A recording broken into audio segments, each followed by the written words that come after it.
بسم الله الرحمن الرحيم موضوع maanta wuxuu ku saabsan yahay barnaamij yar oo noocyo min alkhiyaali ah haddaad hore u maqashay dadka albinoska afrikaanka way jecel yihiin kadibna way qashaan hadday cunaanna inay barakoobayaan ay aaminsan yihiin haddaba maanta waxaan yahaynaa suhari waa maxay suhariga waa ilmo yar oo u dhexeeya da'da 5 sannadood ilaa 10 sannadood oo ay aaminsan yihiin sixroolayaasha sida wadamada maqrib oo kaleeto Morocco in ilmahaasi uu نصف الإنسان ونصف الجن معناه قيبنا وإنسان كي قيبنا جن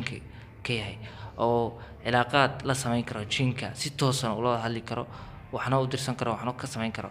سادرت واحد إمسين الماس ليه أو ده دير خارقة أو كبحسن أو ده بالآن كوليه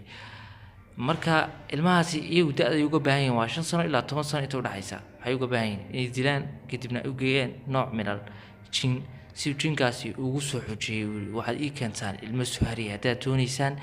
inaad insiyo kansi ku jiro dhulka hoostiisa subxaanallah marka saas darteed sixroolayaashu waxay aaminsan yihiin ilmahaas leeyahay awooddaasina ay ka baxsan tahay midda bini'aadamka uu leeyahay oo kaleeto mid ka mid ah ayaa wuxuu ku leeyahay insaanka suhariga ah waa nooc min al insaan wal jin labada qaybood buu ka tirsan yahay ساترتيد wuxuu awood u leeyahay inuu kansiga dhulka hoostiisa ogaado ama awood kala dheeraad uu yeesho kadibna uu soo saaro wax aysan bini'aadamku ku soo saari karin marka xaqli badan yahay baan u maleynayaa muujis ka wadan marka aabayaasha iyo hooyooyinka maqrib degan ee ilmo calaamadahan hadda aan soo sheegi doono ilaahay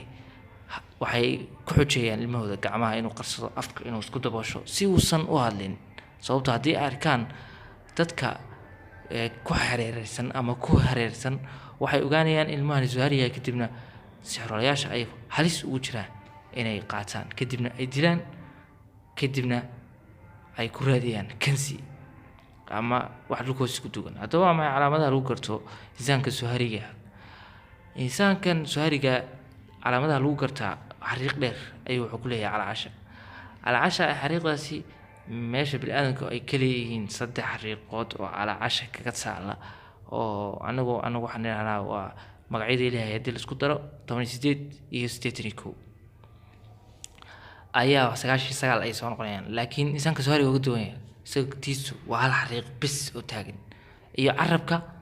oo saas carabka u kala barayaan muddo khad insaas lagu sameeyay kadib wuxuu awood u leeyahay markuu calaamadaas lagu helo inuu soo saaro kansi dhulka hoostiisa ku jira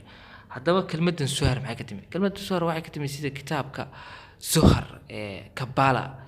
kitaabkan oo kamid ah kutubta sixirka madow ee adeegsan yuhuud subxaanallah kitaabkaas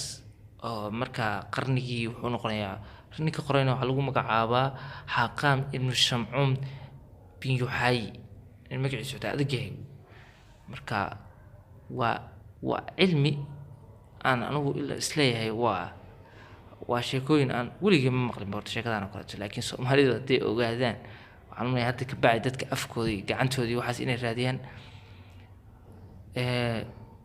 laakiin waxa laga isticmaalaa maqribna waa wadamada Morocco iyo Algeria iyo wadamadaas maxaad jeclaan lahayd inaad insaan suhari noqotid kitisaad ugaadh ugu noqotid sixroolayaasha ay ku dilaan laakiin waxaan leeyahay bana haddii aad soo dishid qof suhari ah oo dhigiisa aad u geysid shaydaanka kadibna uu ku siin waayo ka hor kansigii waxa aad uga baahnayd wallaayab halka dhinaca kalena nin intuu aalad adeegsaday kadib dahabkii dhulka ku jiray soo saaray kadibna adeeg ay iibiyay marka taasi waxay ku tusaysaa in cilmigu ka fiican yahay sixirka iyo waxaas